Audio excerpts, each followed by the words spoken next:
What's up everybody, welcome back to my channel. Today we're going to be unboxing the iPhone 14 Pro Max. Let's check it out.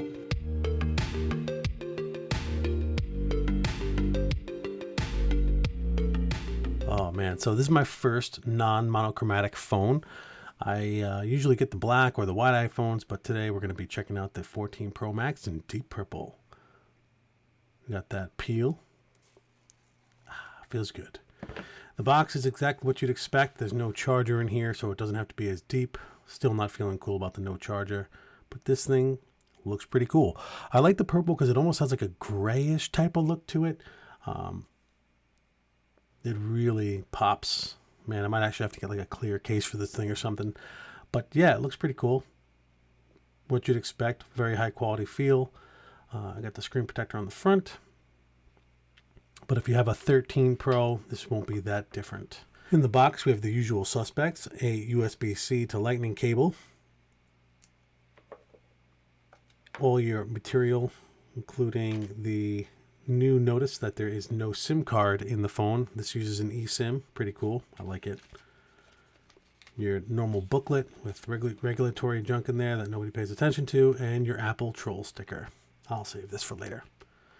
But let's get back to the phone. Let's check this thing out, put all the junk away. Yeah, so let's start with the camera. This is probably the biggest upgrade. You have your flash. You have a 12 megapixel ultra wide with zoom. You have your sensor array, the 48 megapixel main shooter, and the telephoto 12 megapixel. On the front, you have your selfie cam, that's 12 megapixel. That new 50 megapixel camera should be pretty baller. I'm excited to try it out. Gonna breeze through the setup here.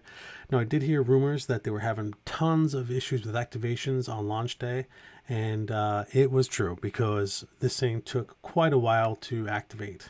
And even when it did eventually tell me it was ready to go, it was basically like, yeah, we're still trying to register, but you can continue setting up the phone, which you'll see here in a second.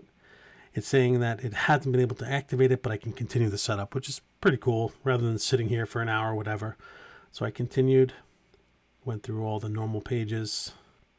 I set it up as a new phone so we can get in and take a look, but it did take quite a while to do anything that had to do with activation.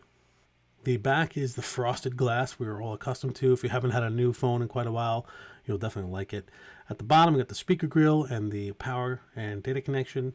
You got volume and silence rocker on the one side, a 5G band and the power button on the other. So speaking of the camera being a biggest upgrade, it asks you what kind of style of photo you want to take. The standard, rich contrast style, which you can see the differences right there. And then there's a vibrant style, and a warm style, and a cool style. I typically like mine to have a lot of popping colors, so I went with the rich contrast. The zoom is incredible. Gets in tons of detail between the three cameras. You can't even tell that it's switching back and forth. Thank you so much for checking out this video with me today. If you liked it, hit that thumbs up button. If not, the thumbs down works as well. And as always, I appreciate the subscription. Peace.